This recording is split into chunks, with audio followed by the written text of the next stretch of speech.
ಭಾಗದಲ್ಲಿ ಸಾಕ್ಷರತೆ ಪ್ರಮಾಣ ಹೆಚ್ಚಾಗಬೇಕು ಮತ್ತು ದೊಡ್ಡ ದೊಡ್ಡ ಹುದ್ದೆಗಳಲ್ಲಿ ನಮ್ಮ ಭಾಗದವರೆಲ್ಲರೂ ಮುಂದೆ ಬರಬೇಕಂತ ಈ ಪ್ರಬುದ್ಧ ಅಕಾಡೆಮಿ ಇದು ಮಾಡಿದ್ದಾರೆ, ಓಪನ್ ಮಾಡಿದ್ದಾರೆ. ಬಟ್ ಆದರೆ ಅದು ಕೇವಲ ನೋಡೋದಕ್ಕಷ್ಟೇ ಆದಂಗಾಗಿದೆ. ಯಾಕಂದರೆ ಮಕ್ಕಳಿಗೆ ಇಲ್ಲಿ ನಾವು ಎಲ್ಲ ಸ್ಟೂಡೆಂಟ್ಗಳಿಗೆ ಕೋಚಿಂಗ್ ಸೆಂಟರ್ ತೆಗೆದಾರೆ. ಅದಕ್ಕೆ ಏನು ಬೇಕಾದಂಥ ಅದ್ರ ಮೂಲ ಸೌಲಭ್ಯಗಳೇ ಕೊಡ್ತಾ ಇಲ್ಲ. ಏನಂದರೆ ಮೂಲ ಸೌಲಭ್ಯಗಳೇನೆಂದರೆ ರೆಸಿಡೆನ್ಸಿಯಲ್ಲೇ ಕೊಡಬೇಕು ಅಥವಾ ಇಲ್ಲಾಂದ್ರೆ ಸ್ಟೈಪಂಡ್ ಕೊಡಬೇಕು. ಇಲ್ಲಿ ಮೊದಲು ಅವ್ರು ಏನು ಹೇಳಿದಾರೆ ಅಂದರೆ ಸ್ಟೈಪಂಡ್ ಕೊಡ್ತೀವಿ ಅಂತ ಹೇಳಿದ್ದಾರೆ. ಸ್ಟೈಪಂಡ್ ಕೊಡ್ತೀವಿ ಅಂದಾಗ ಎಲ್ಲರೂ ಅಪ್ಲಿಕೇಶನ್ ಹಾಕಿದ್ದಾರೆ. ಅದು ಮತ್ತು ಅಪ್ಲಿಕೇಶನ್ ಹಾಕುವಾಗ ಡಿ ಕೂಡ ತೊಗೊಂಡಿದ್ದಾರೆ ಸ್ಟೈಪಂಡ್ ಕೊಡ್ತೀವಿ ಅಂತ. ಇವಾಗ ಸ್ಟೈಪಂಡ್ ಕೊಡೋಕ್ಕೆ ಹಿಂದೆ ಮುಂದೆ ನೋಡ್ತಾ ಇದ್ದಾರೆ. ನಮಗೆ ಸ್ಟೈಪಂಡ್ ಬೇಕು, ಫಸ್ಟ್ ನಮಗೆ ಸ್ಟೈಪಂಡ್ ಬೇಕು, ಇಲ್ಲಾಂದರೆ ವಿತೌಟ್ ನಮಗೆ ಒಂದು ರೆಸಿಡೆನ್ಷಿಯಲ್ ವ್ಯವಸ್ಥೆ ಆದರೂ ಕೊಡಬೇಕು. ಎರಡನೇದಾಗಿ ನಮಗೆ ಇಲ್ಲಿ 10 to 5 ತನಕ ಕ್ಲಾಸ್ ತೊಗೋತಿದ್ದಾರೆ. ಬಟ್ ನಮಗೆ ಲೈಬ್ರರಿ ಯೂಸ್ ಮಾಡ್ಲಿಕ್ಕೆ ಆಗ್ತಾಯಿಲ್ಲ.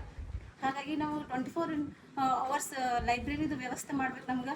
ಹಂಗೆ ಆದಾಗ ಮಾತ್ರ ನಾವು ಮುಂದೆ KS IS ಹುದ್ದೆಗಳಲ್ಲಿ ನಾವು ಮುಂದೆ ಬರ್ಬೋದು. ಇಲ್ಲಾಂದರೆ ಇದು ಕೇವಲ ಒಂದು ಕನಸಾಗಿರುತ್ತೆ ಅಷ್ಟೇ ಈ ಭಾಗಕ್ಕೆ.